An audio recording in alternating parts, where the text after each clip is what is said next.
क्या कारण है कि पंजाब में 90% डेयरी फार्म सफल हैं और बहुत अच्छे लेवल पे चल रहे हैं, और बाकी जितने भी दूसरे लोग डेयरी फार्म करते हैं पंजाब के बाहर के, वो 90% लोग डेयरी फार्म में फेल हो जाते हैं।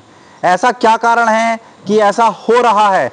तो दोस्तों नमस्कार, चौहान डेयरी फार्म से मैं हूं आपके साथ।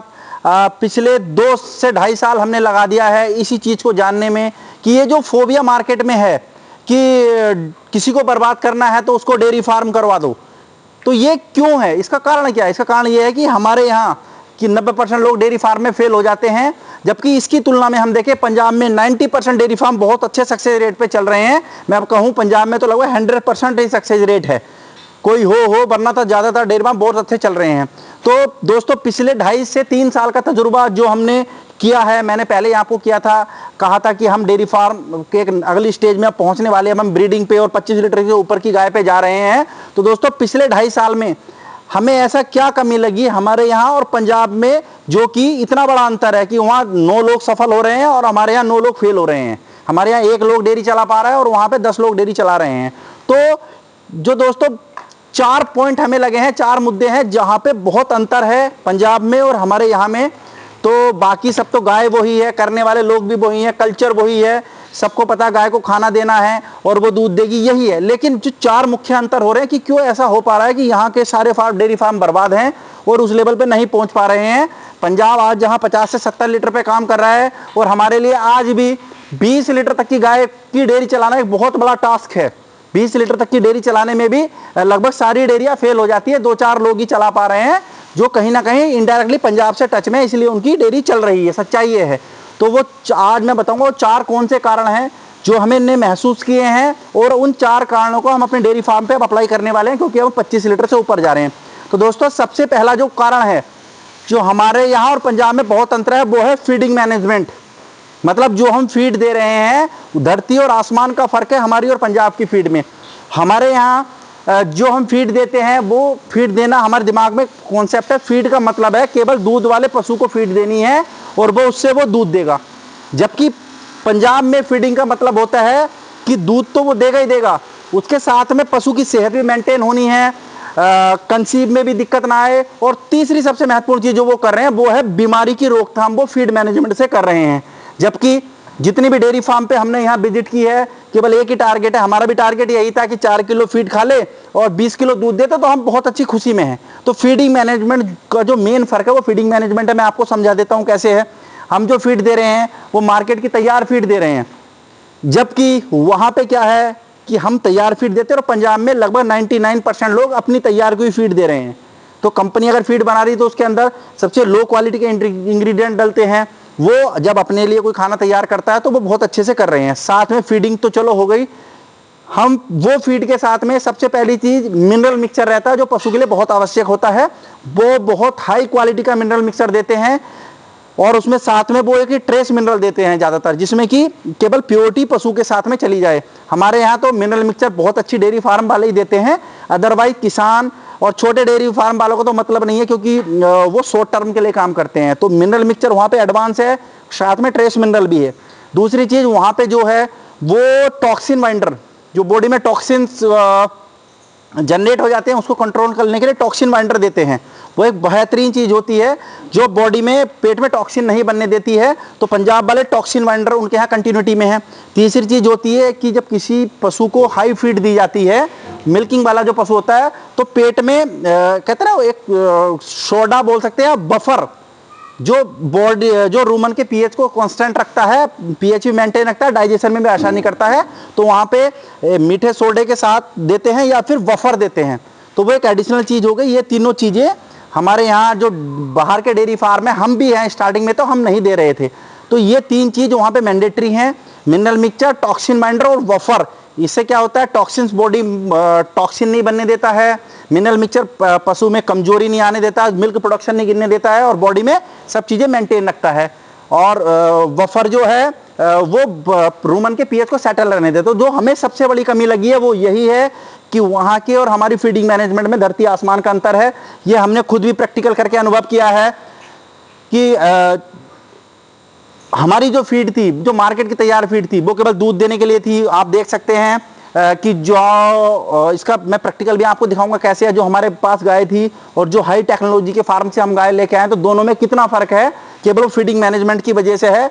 ये जो 4 गाय हैं हमारी बहुत अच्छी फीडिंग मैनेजमेंट के साथ आई हैं, तो देख सकते हैं ये चारों अलग ही हेल्थ इनकी मेंटेन है। और हमारे साथ वाली जो है बेशक ये अच्छा दूध दे रही हैं, लेकिन इनकी फिटनेस भी मेंटेन नहीं है। और इनका एक टेक्निकल लैंग्वेज में देखा तो सब चीज़ें लो हैं। फैट भी इनके शरीर पे कम है, स्ट्रेंथ भी कम है, और क्या बोलते हैं वो जो टेक्निकल चीज़ें हैं वो कम है। तो सबसे बड़ा जो पंजाब में और हमारे यहाँ में फ़र्क है वो फीडिंग मैनेजमेंट का है। फीडिंग मैनेजमेंट के साथ में केवल पशु की सेहत निर्भर नहीं करती, बीमारियों को वो बहुत अच्छी तरीके से कंट्रोल करते हैं। जैसे डेयरी फार्म में सबसे बड़ी जो बीमारी है वो मैस्टाइटिस है। तो मैस्टाइटिस में क्या रहता है कि मैस्टाइटिस को प्रिवेंशन करने के जो कारण है वो लगभग इंटरनल ही है सब, कि अगर आप टॉक्सिन बाइंडर दे रहे हैं और बफर दे रहे हैं और मिनरल मिक्सर आपका चल रहा है, तो आपके फार्म पे मैस्टाइटिस होने के चांसेस जो वो 80% तक नहीं होते हैं। अगर पशु आपका स्वस्थ है तो 80 से 90% मैस्टाइटिस जो कंट्रोल होती है वो केवल फीडिंग मैनेजमेंट से होती है।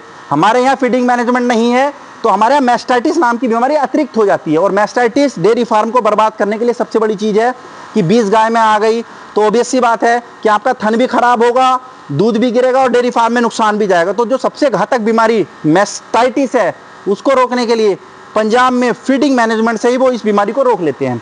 दूसरी जो महत्वपूर्ण कारण है वो है बीमारी। मान लिया अगर आपके फार्म में बीमारी आ जाती है, तो जो पंजाब में लोग हैं और हम में इतना फ़र्क है कि अगर हमारे यहाँ बीमारी आ जाती है तो हालांकि वो बीमारी रोकने के लिए पहले उनके यहाँ वैक्सीनेशन है। जैसे पशुओं में 2 ही खतरनाक बीमारी होती हैं, एक तो FMD बोलते हैं, फुट एंड माउथ, जो जिसे कहते हैं खुरपका और मुंह पका हो जाती है, और दूसरी हो जाती है प्रोटोजोअल बीमारी, थैलेरियोसिस जिसको बोलते हैं, थाइलेरिया मतलब टेम्परेचर आ जाना, प्रोटोजोआ से जो बीमारियां होती हैं।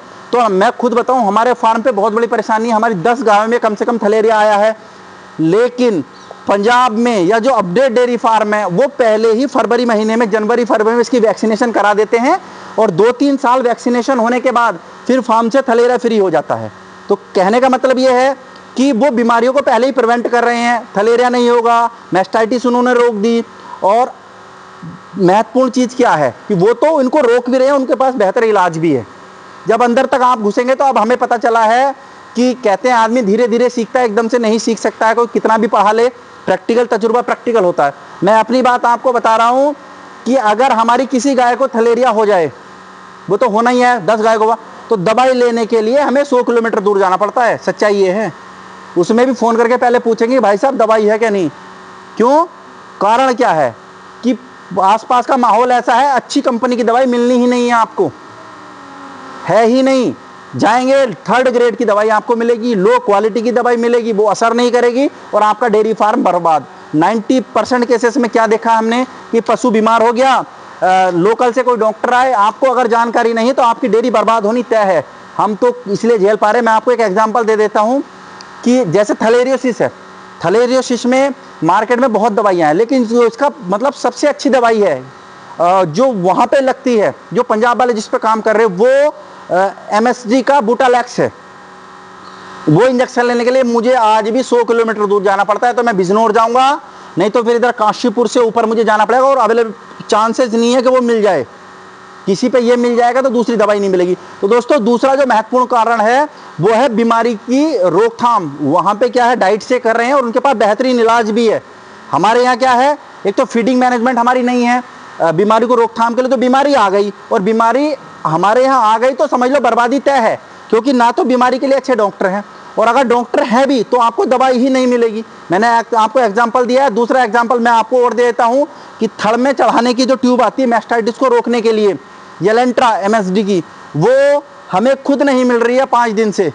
60-70 किलोमीटर दूर फ़ोन किया तो बोले कि ट्रांसपोर्ट की गाड़ी की उसमें आएगी तो आएगी, नहीं तो है नहीं। कारण मैं आपको कारण बता देता हूँ। कारण ये है कि जितने भी लोगों से हमने बात की है वो ये कह रहे हैं आप ही इस्तेमाल करेंगे, अगर आपने नहीं ली तो वो एक्सपायर हो जाएगी। कहने का मतलब ये है कि जो मार्केट में ट्रेंड है कि अच्छी दवाई ना लगे, जितने भी ये डॉक्टर्स हैं थर्ड पार्टी, सच्चाई सबके सामने आनी चाहिए, ये अच्छी दवाई लगा ही नहीं रहे हैं, क्योंकि अच्छी बड़ी कंपनी की दवाई में कोई कमीशन नहीं होता है। वो मेडिकल वाले को भी कोई कमीशन नहीं देगा, क्योंकि उसको तो हमें दवाई मिल ही नहीं रही है। वो तो पहले ही इतना स्टॉक उनके पास मार्केट में बिक रहा है कि उन्हें मार्केटिंग की जरूरत ही नहीं है। मार्केटिंग कौन लोग कर रहे हैं, या तो जिनके प्रोडक्ट में जान नहीं है, या फिर जो जिनके प्रोडक्ट इफेक्टिव नहीं है, वो मार्केट में पड़ी हुई, आप जाएंगे लाके लगा देंगे, पशु सही नहीं होगा, 4 दिन बाद आपका पशु बीमारी में चला जाएगा, आपकी डेयरी पे नुकसान हो जाएगा। तो दूसरा जो महत्वपूर्ण कारण है वो बीमारी और बीमारी की रोकथाम है। पंजाब वाले ने तो फीडिंग मैनेजमेंट से बीमारी रोक दी और उनके पास हाई क्लास का टेक्नोलॉजी बेस्ड इलाज है, दवाइयाँ आसानी से उपलब्ध है। हमारे यहाँ ना तो हम फीड से बीमारी रोक पा रहे हैं और ना हमारे यहाँ इतनी अच्छी दवाइयाँ हैं। 2 दवाइयों का मैंने एग्जाम्पल दिया है, बहुत सी ऐसी दवाइयाँ हैं जो मिलने के लिए तैयार ही नहीं, जिनको लेने के लिए 100 किलोमीटर दूर जाना पड़ता है। होता क्या है, हम तो चलो पंजाब टेक्नोलॉजी को फॉलो कर रहे हैं और काम को आगे बढ़ाने के लिए आतुर है, हम इतनी बड़ी व्यवस्था कर रखी है। जो अमूमन डेयरियाँ खुलती है वो बोलते हैं यार क्यों जा रहे हो 100 किलोमीटर, यार बूटालैक्स नहीं मिल रहा है, इसको बैरानिल लगा के काम कर दो। उससे होगा क्या, बीमारी टिकी रहेगी, 5 में से 2 गाय तो सही हो जाएंगी तुक्के के इलाज में और 3 गाय खत्म हो जाएंगी, यही सच्चाई है। तो दूसरा जो मेन कारण है हमारे यहाँ डेयरी फेल होने का पंजाब के बाहर, बीमारी और प्लस बीमारी का सही इलाज ना होना, और तीसरा दवाइयाँ अच्छी क्वालिटी की उपलब्ध नहीं है।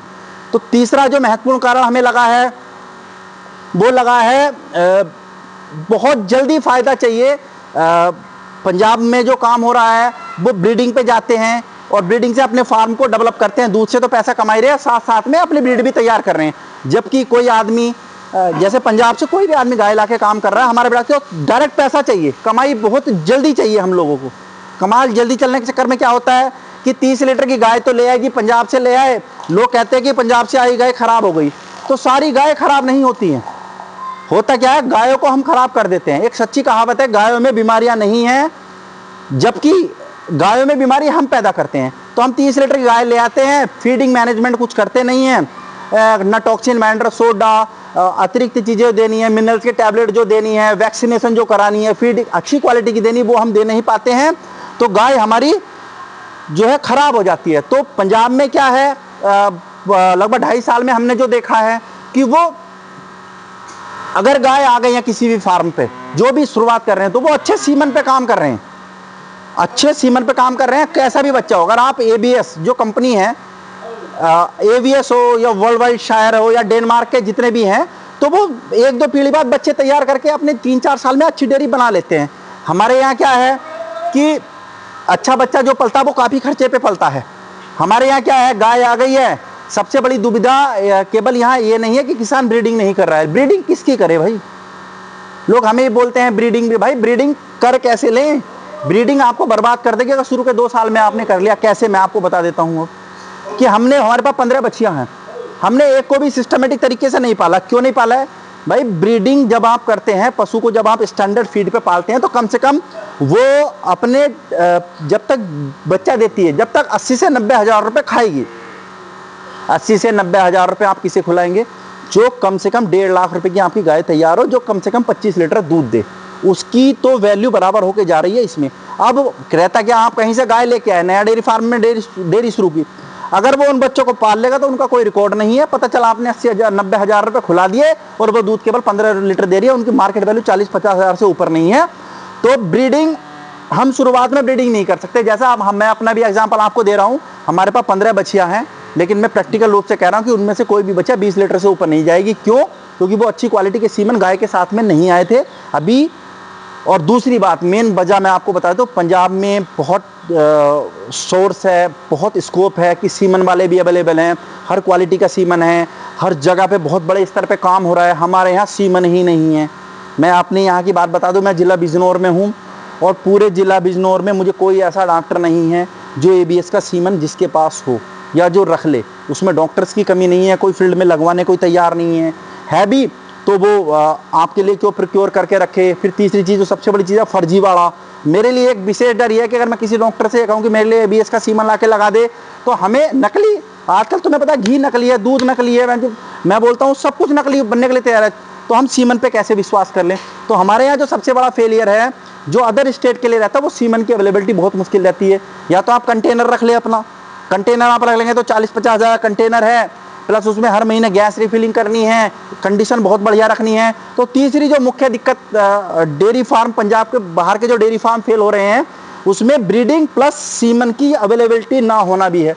हम खुद परेशान हैं, मैं आपको व्यक्तिगत रूप से बता दूं, क्योंकि देखो हमने भी छोटे स्तर से काम शुरू किया था, हम भी धीरे धीरे सीख रहे हैं, एकदम से हम भी नहीं है कि बहुत बड़ी कोई वो है। तो अब सीमन पे हमें इतनी बड़ी दिक्कत है कि जितने हमारे पास पशु हैं इनको हमने सीमन की अवेलेबिलिटी ना होने की वजह से, क्योंकि उतने, अब जैसे कोई आदमी शुरू में काम करता है, किसी को डर हो कि यार सारी बर्बाद हो जाती है, तो हमें कम से कम ऐसे स्टेप लेके चलना था कि हमारी डेयरी बर्बाद ना हो। तो सीमन पे हमें इतनी बड़ी दिक्कत हुई है कि जितनी भी हमारी गाय हैं, ज़्यादातर गाय को हमने वैफ से आई गई है। वैफ एक संस्था है जिसके अच्छी सीमन बताते हैं, 25-25 लीटर तक के बच्चे आते हैं, क्योंकि हम उस कंडीशन में नहीं थे कि कोई हमें एवीएस का सीमन ला के दे दे, क्योंकि अवेलेबल है ही नहीं मार्केट में हमारे यहाँ 150 किलोमीटर के दायरे में, और हम रख नहीं सकते थे। तो इसका जो मेन कारण है वो ब्रीडिंग है और अच्छे सीमन की अवेलेबिलिटी बाहर ना होना है। हालांकि उसके लिए अब हमने जुगाड़ कर लिया है कि हम अपना कंटेनर अरेंज करेंगे। अक्टूबर के बाद हमारी जो एआई होंगी वो सब एवीएस के सीमन से हम कराएंगे। तो ये 3 वजह है दोस्तों, और चौथी जो वजह है वो है बहुत जल्दी प्रॉफिट कमाना। ये मतलब लालच रहता है कि मैंने 20 लाख की यार गाय ली हैं तो ये इसी साल फ्री हो जाएं, तो उसमें क्या करता है आदमी, हर चीज़ में कॉस्ट कटिंग कर लेता है कि फीडिंग पे टॉक्सिन बाइंडर क्यों देना यार, 4000 रुपये कट्टा है, मिनरल मिक्सचर क्यों देना 4000 रुपये कट्टा है, तो और कोई अतिरिक्त चीज़ क्यों देनी, पहले अपने पैसे वसूल कर लूँ, उसके बाद गाय जो पैसा देगी वो देती है। सबसे बड़ा फेलियर होने का कारण यही है कि हम गाय में इन्वेस्टमेंट नहीं करते हैं। आप गाय को जितना भी खुला दें, गाय कभी नुकसान नहीं देगा। आप कितना भी खुला लो, वो अपना दूध बढ़ा देगी या ट्रांजेक्शन में सेहत बढ़िया रखेगी और आपको बीमारी नहीं आने दे। लेकिन जो बिना प्लानिंग के, मतलब जिसको जो डेयरी फार्म करते हैं केवल ताजी आमदनी के लिए, तो बाहर जो डेयरी फार्म होने के ये 3 मुख्य कारण हैं। पहला तो फीडिंग मैनेजमेंट बहुत बाहर मैनेज नहीं कर पाते हम लोग। दूसरा, बीमारी की पहचान और इलाज, दवाइयाँ उपलब्ध नहीं है, सच्चाई ये है। और तीसरी चीज़ ये रहती ब्रीडिंग, और चौथी रहती बहुत जल्दी प्रॉफिट कमाना। तो इन 4 चीज़ों की वजह से ही पंजाब में वो मैनेजमेंट बढ़िया, तो उनके डेयरी फार्म सफल हैं। और अधिकतर डेयरी फार्म हमारी एरिया के या और बहुत सी जगह आपने देखा होगा वो सब बंद हो रहे हैं। हमने 2.5 साल दिए हैं पूरे दोस्तों ये चीज़ सीखने के लिए। क्यों? क्योंकि प्रैक्टिकल तजुर्बा प्रैक्टिकल होता है। हमने 15 से 20 लीटर पे गाय का काम शुरू किया और साथ साथ में हमने ये स्टडी की कि वो कौन सी चीज़ है कि पंजाब में 70 लीटर पे काम हो रहा है और हम 20 लीटर की गाय में ही परेशान हैं कि इसे मैस्टाइटिस आ जाता है, ये रिपीट हो रही है और इसका इलाज नहीं हो पा रहा, इसको थलेरिया हो गया तो ये कमज़ोर हो गई है, ये बीमारी में चल बची। तो ये मतलब पंजाब 70 लीटर पे और हम 20 लीटर पे। तो ये 4 वजह हैं दोस्तों जिनकी वजह से ये बहुत बड़ा गैप आ रहा है। और मैं आपके साथ एक गुजारिश करता हूँ कि पिछले 15 दिन से हमने काम शुरू कर दिया है कि 25 से 45 लीटर तक की जो गाय है उनकी व्यवस्था कैसी होनी चाहिए, हम क्या कर रहे हैं, क्या खुलाना चाहिए, मैस्टाइटिस को कैसे कंट्रोल करना, थलेरिया के लिए वैक्सीनेशन कब करानी है, कैसी करानी है, उसके बारे में जो मैं कर रहा हूँ वो आपको बताऊंगा, ताकि जितने भी लोग डेयरी फार्म करने की सोच रहे हैं या कर रहे हैं उनको नुकसान ना हो। जितना फायदा उनका मैं कर सकता हूँ जानकारी देकर वो करें। हमारे साथ जुड़े रहें। धन्यवाद।